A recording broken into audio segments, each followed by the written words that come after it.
Good afternoon, Jay Bo here, living with strength and honor. And I wanted to talk today about this idea of cultivating courage. I had a conversation with someone just a couple of days ago about the idea of confidence. This person related to me that they lacked confidence specifically in certain areas. Like, I just don't have confidence in that. I just don't, and they actually related to me that their confidence grows when they would have a couple of drinks.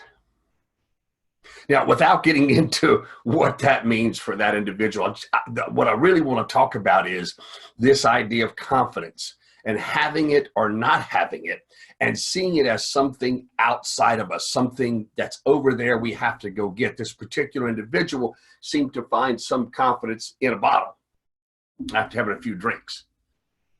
See, the truth is that confidence is something that is cultivated, something that is built, not something that we possess, not something that we have, not something that's out there that we need that we can take in. It's not like a loaf of bread. It's not like a thing we can buy. It's certainly not a thing that people are born with. Confidence is cultivated by a mixture of courage and action. So if I can share my screen, I'd love to chart this out for you and have you take a look and consider these possibilities. Let's see if I can get my technology to work right. There we go. And let's look at this screen for a minute and look at this equation. So if confidence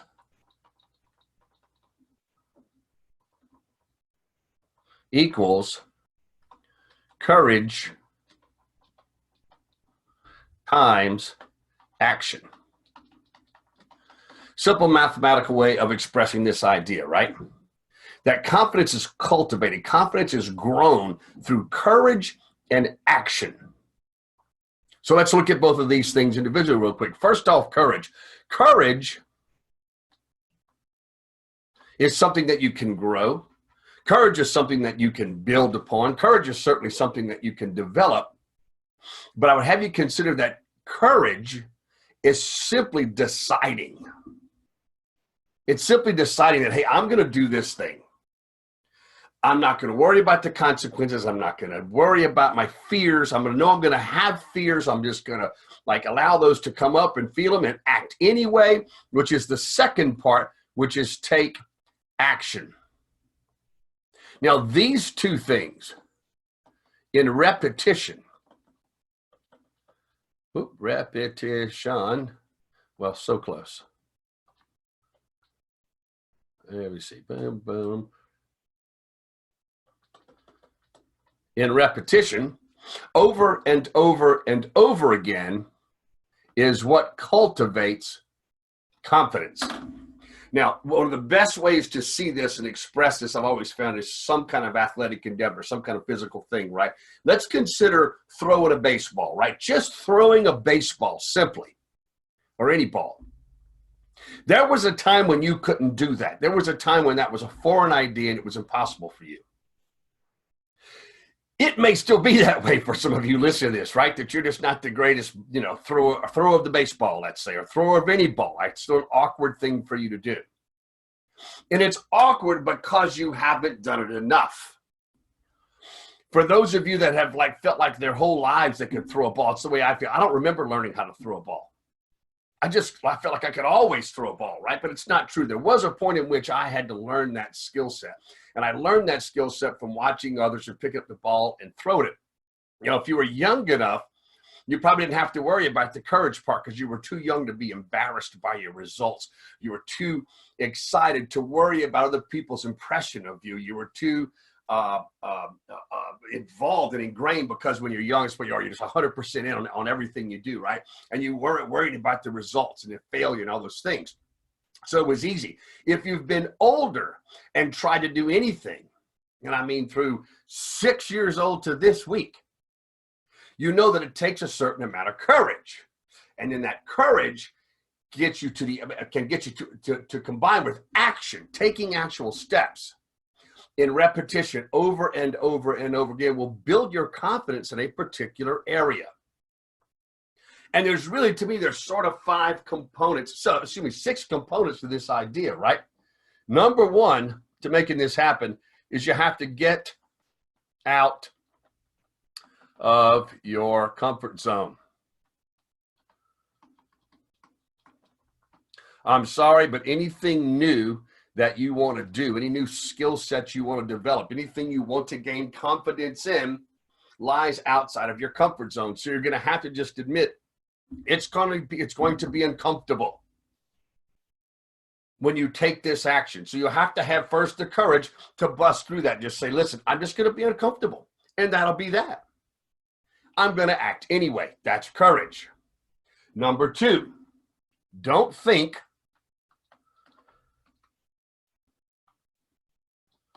Just do. Very simply put, we get into our heads a lot whenever we try something new, whenever we're building confidence around a particular subject. We'll get into our head and we use these excuses like, well, I just want to think about all the potential roadblocks. I don't want to be surprised by anything. I don't want to be caught off guard. I want to think through all the potential problems, right? Being the naysayers like that. I'm just telling you, the way to do that and get beyond that is to stop thinking about all that crap and just act. Stop thinking about what other people will think and just act. Stop thinking about how it's going to feel and just act. Stop trying to think the whole thing through and figure out everything up front and just act, which leads us to number 3, which is really important, and that is to fail fast.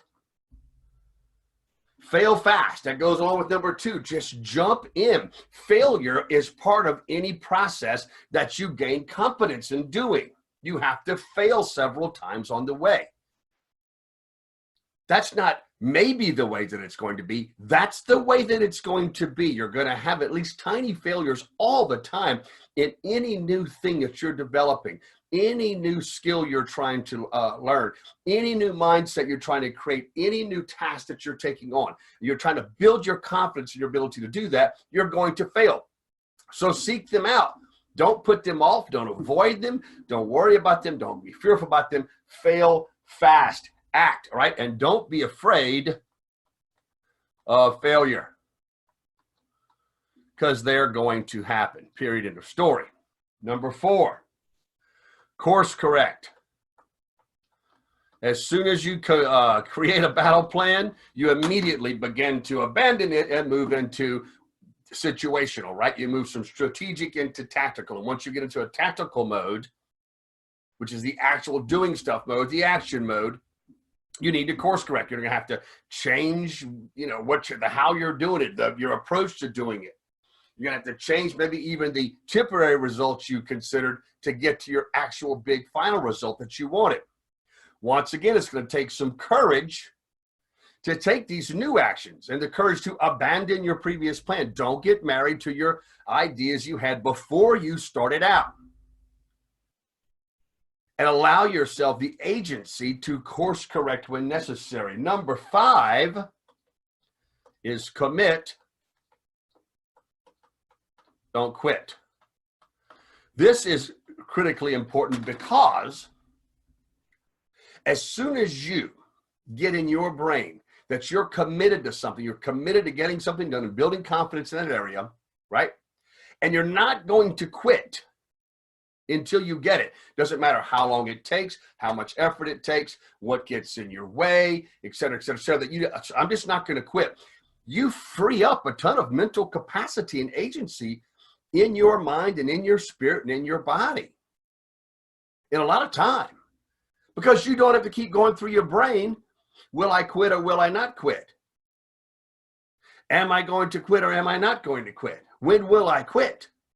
All of that's gone if you're 100% committed to not quit, right? Now, here's number 6, and this is all of this. All of this has to come in repetition.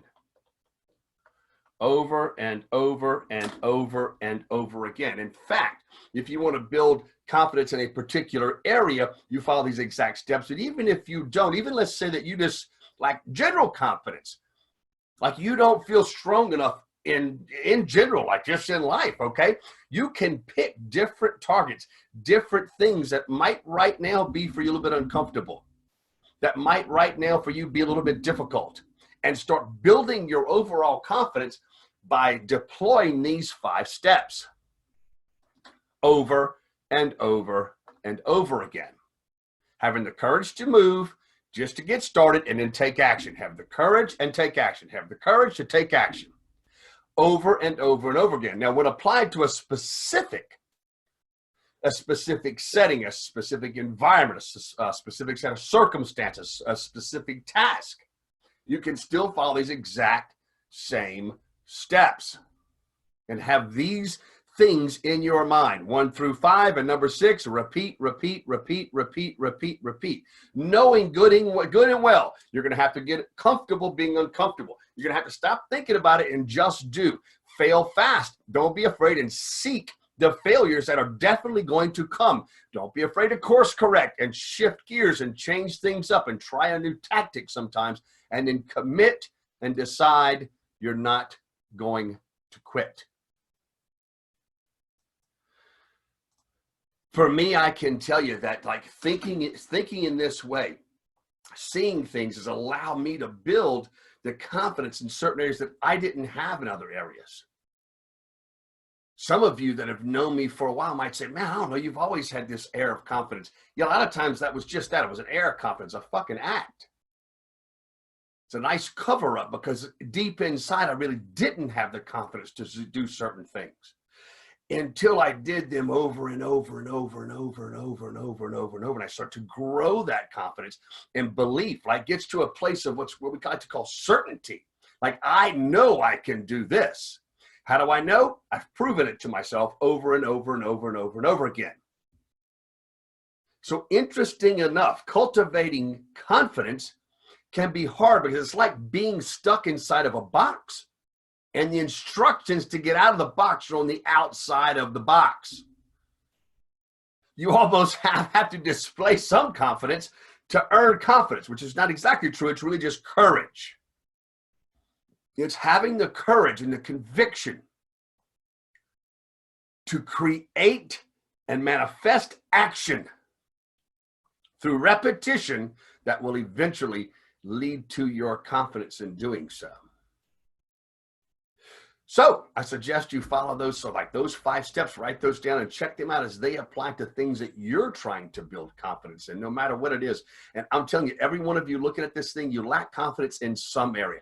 There's something that you would like to do or that you would like to do better that you lack confidence in, no matter how amazing and confident you might be. There's some area. And you can apply these sort of steps to take a look at each one individually and figure out how they apply to your situation, and then hopefully make an impact and start to see this big change that comes along eventually in your confidence in that area. Hey, so I hope that has some impact for you, some sort of meaning. If you'd like to see more videos like that and more information like that, you can always look at the Living with Strength and Honor page on Facebook, or I would love to connect with you in the future. But until then, I hope you have an amazing day, and strength and honor to you.